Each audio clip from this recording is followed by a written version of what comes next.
Welcome to Flower Queen ஃப்ளாக்ஸுங்க. இன்றைக்கி chicken குழம்பு பண்ணிடலாங்க. சேலன் டிசைனில் பண்ணலான்ட்டு இருக்கிறேங்க. அதுக்கு சிக்கனை நல்லா கழுவிங்க, மஞ்சத்தூள் உப்பும் போட்டு பெசரி ஒரு 1/2 hour வச்சிடலாங்க. நல்லா பெசரி விட்டுக்கலாம். அதுக்கப்புறம் அதுக்கு தேவையான பொருளெல்லாம் எடுத்துக்கலாங்க. 2 ஸ்பூன் மல்லிங்க, 2 கிராம்பு, பட்டை, சோம்பு 1 ஸ்பூனுங்க, வரமிளகாய் 8ங்க, வெங்காயம் ஒரு 20 வெங்காயங்க எல்லாம் போட்டு வணக்கலாங்க. முதல்ல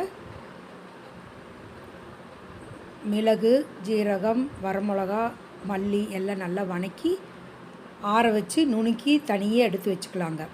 அதுக்கப்புறம் எண்ணெய் ஊற்றி வெங்காயத்தை வணக்கிடலாங்க.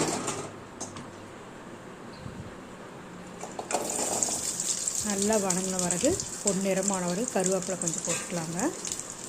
5-6 கருவேப்பிலை போட்டு நல்லா வணக்கிக்கலாம். இது நல்லா வணங்கி எடுத்து வச்சுக்கலாங்க.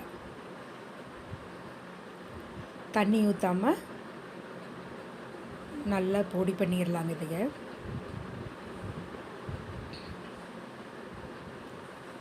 அதுக்கப்புறம் வெங்காயத்தை அதிலேயே ஆட் பண்ணி அதையும் சேர்த்து அரைச்சிடலாங்க.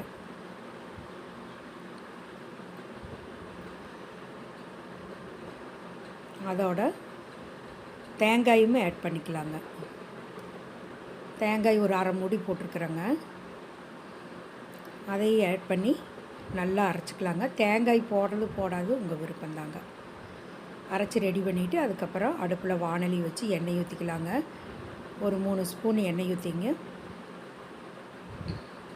சோம்பு 1 ஸ்பூன் போட்டுக்கலாம். அதோட கட் பண்ணி வச்சுருக்கிற பெரிய வெங்காயம் 2 பெரிய வெங்காயத்தை ஆட் பண்ணிக்கலாங்க. அதோட நல்லா கண்ணாடி பதத்துக்கு வர வரைக்கும் நல்லா வணக்கிட்டுங்க. அதோட ஒரே ஒரு தக்காளி, கருவேப்பிலை போட்டுக்கலாங்க. அப்புறம் இஞ்சி பூண்டு பேஸ்ட்டு ஒரு 10 பூண்டு, ஒரு 2 இன்ச்சு இஞ்சிங்க நல்லா தோல் சீவி அரைச்சி வச்சு அதில் ஆட் பண்ணிக்கலாங்க. நல்லா வணக்கி விட்டுங்க. பச்சை வாடை போகிற வரைக்கும் நல்லா வணக்கணுங்க. அதுக்கப்புறம் ஒரே ஒரு தக்காளி நீல வாக்கில் கட் பண்ணி அதோட ஆட் பண்ணி அதையும் சேர்த்து வணக்கலாங்க.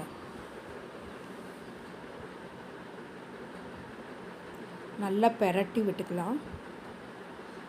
இந்த மாதிரி செஞ்சு பாருங்கள், ரொம்ப டேஸ்ட்டாக இருக்கும். இதோட நாம் கழுவி வச்சுருக்கிற சிக்கனையும் இதோட ஆட் பண்ணிக்கலாங்க.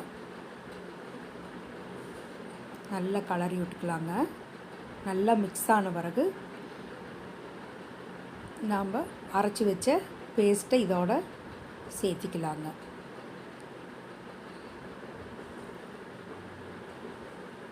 தேங்காய் பேஸ்ட்டு எல்லாம் சேர்த்தி அரைச்சதை இதோட இணைச்சி நல்லா ஒரு கலக்கி விட்டுறலாங்க.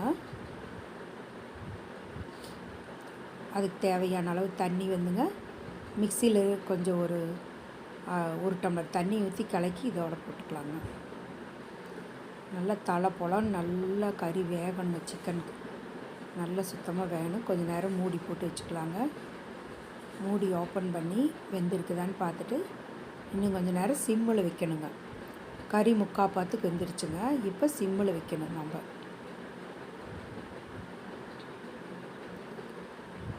உப்பு காரமெல்லாம் கரெக்டாக இருக்குதான்னு பார்த்துக்கணும். இல்லைன்னா உப்பு சேர்த்துக்கலாங்க. ரெடி ஆயிடுச்சுங்க. கொத்தமல்லி தலையை தூவி இறக்கி